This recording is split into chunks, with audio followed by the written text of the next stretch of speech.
Bonjour à tout le monde. Bonjour spécial à tous mes abonnés. Et aussi un bonjour à tous ceux qui me suivent, qui me découvrent pour la première fois. Je vous invite à vous abonner, à liker et à partager. Voilà, en faisant ces actions-là, ça nous encourage, ça nous motive à vous donner encore des contenus de qualité. C'est ensemble que nous grandissons. Et donc aujourd'hui, je voulais parler des taxes et l'impôt. Je parle beaucoup aux nouvelles entrepreneurs, aux débutants, parce que c'est eux qui sont susceptibles de commettre plus d'erreurs. Donc, je m'adresse beaucoup à eux. Quand vous venez de commencer une activité, vous êtes dans une activité qui n'est pas trop durée, vous avez 6 mois, un an, voilà, n'allez pas directement aux impôts. L'impôt, c'est, quand vous allez directement aux impôts, vous avez un compte convivial, c'est à un niveau où il est très dur de faire marche arrière. C'est-à-dire, vous avez atteint un niveau, vraiment, où vous voulez aller plus loin. C'est là qu'on va directement aux impôts. Sinon, dans un premier temps, la mairie, au sein de la mairie se trouvent des taxes qui vous permettront d'aller petit à petit progressivement. Et ce qui vous permettra de vous connaître vous-même et d'expérimenter beaucoup de choses d'abord.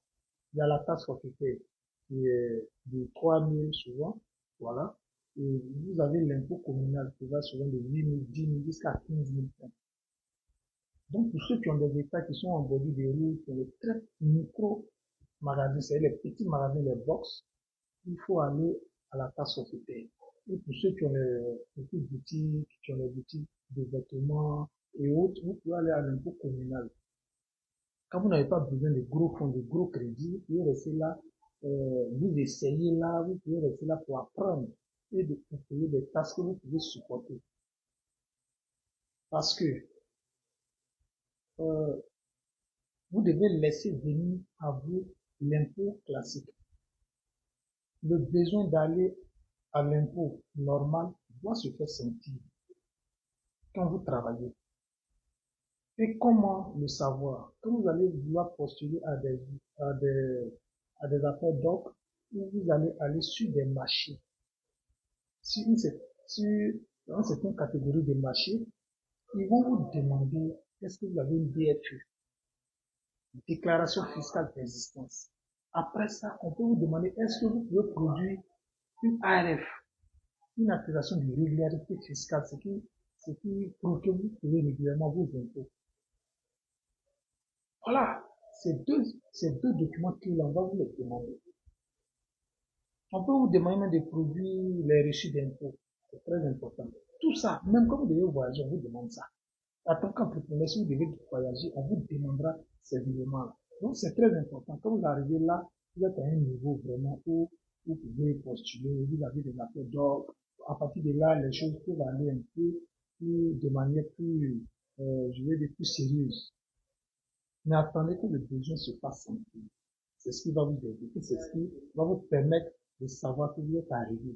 Parce que ne vous mettez pas la peau de cou, voilà, sans connaître tous les rouages, voilà, sans connaître tous les paramètres, sans avoir tous les renseignements. Parce qu'il n'est pas facile de reculer tout on les impôts, normal, mais quand on est à la taxe sociétaire et les impôts communaux, ça peut, parce que le montant à payer n'est pas très élevé. Donc vous pouvez supporter.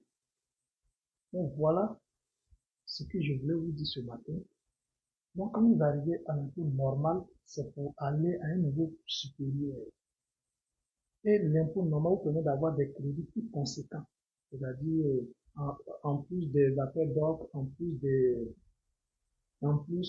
des marchés que vous pouvez avoir des crédits plus élevés. Voilà, 5, 10, 15, 20, 30, jusqu'au-delà. Ça, c'est quand vous êtes aux impôts. Mais aux impôts aussi, il y a plusieurs régimes. Donc, avant d'aller là-bas aussi, il faut vous renseigner, il faut vous approcher, voilà, des structures comme la nôtre.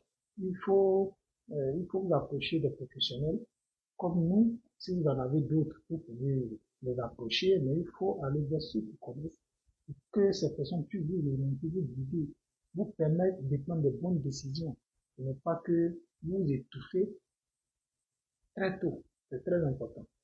Mais ne faites pas, faites tout pour ne pas être parmi les 80% d'entreprises qui disparaissent la première année. Non. Et pour ne pas être dans cette catégorie-là, il faut accepter de perdre un peu d'argent pour apprendre. Il faut accepter de perdre un peu d'argent pour se faire suivre. C'est très important. Ce que j'ai remarqué, c'est qu'en Afrique francophone, les gens refusent de dépenser pour apprendre. Les gens refusent de dépenser pour se faire suivre. Les gens refusent même de dépenser pour se faire conseiller. C'est très fréquent. On en croise beaucoup. Je vois beaucoup de gens qui veulent tout sans rien débourser, qui veulent tout sans faire d'effort, sans faire d'effort. Non, quittez cette facilité-là, ça va vous tuer. Et ça vous permettra pas d'avancer. Oui, ça vous permettra pas d'avancer.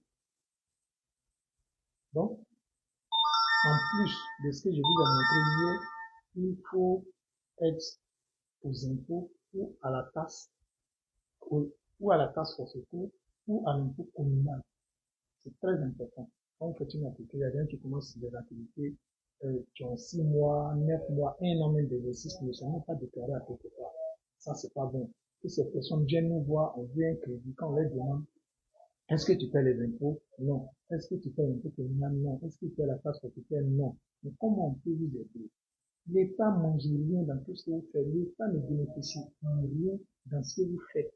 Comment on peut vous donner l'argent, voilà, sachant que vous n'avez pas de crédibilité? Même le pays, ton propre pays, mais tu ne contribues pas à son évolution. C'est pas bon. Il faut payer les impôts, il faut payer les taxes. Voilà, cela vous rendra grand, cela vous donnera de la crédibilité. Pour avoir un crédit, pour avoir un marché, même pour beaucoup de choses. Parce qu'une entreprise qui paie des impôts ne voudra pas trop collaborer avec une entreprise qui ne paie pas d'impôts. C'est pas possible. Et c'est pas possible. Et c'est très difficile. Parce qu'elle va trouver qu'elle ne fait beaucoup, vous profitez d'elle. Parce que en, en échangeant, en travaillant ensemble, elle dépense, elle paie les impôts, mais vous, tout votre argent, vous ne payez rien là-dessus. Donc, ça ne va pas, ça ne marche pas. C'est la raison pour laquelle les bons marchés, les bons affaires d'or, on vous demande toujours une DFE, une ARF, une ARF. C'est très important. Donc, il faut vous préparer à ça. Mais n'allez pas vous jeter sans suivi, sans conseil et sans renseignement. C'est pas bon. Parce qu'il y a plusieurs raisons. Comme je vous l'ai dit, il faut que les régimes que vous faites soient adaptés à votre activité, à votre pouvoir d'achat, soit adapté à votre système de fonctionnement. Parce qu'aux impôts, les gens n'ont pas le temps. Là-bas, ils ont trop de choses à faire. Voilà, ils font ce qu'ils ont à faire. Quand vous venez, vous donnez l'essentiel de l'information, c'est à vous maintenant de choisir.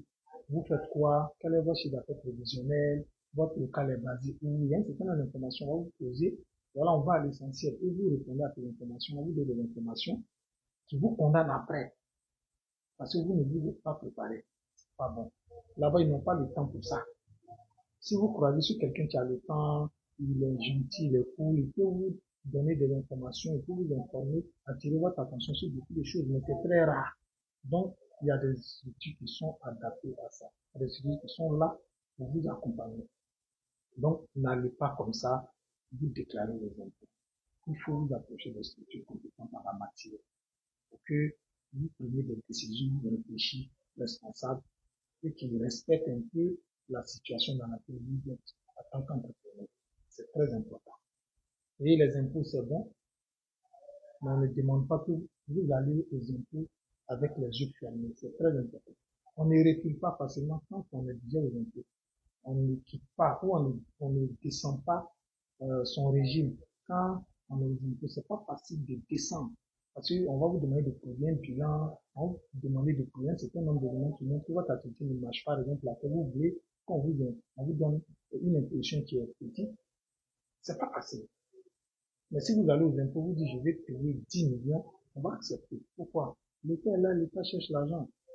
L'État va vous donner des renseignements, mais pas comme vous l'aurez souhaité. Donc, il faut vous approcher des structures qui, elles sont là pour ça. Vous les payez pour qu'elles vous informent, pour qu'elles vous renseignent, pour qu'elles vous accompagnent, pour qu'elles vous évitent les pièges. C'est très important. Donc, n'acceptez pas trop la gratuité. Payez pour ce qui est important, pour ce qui est bon pour vous.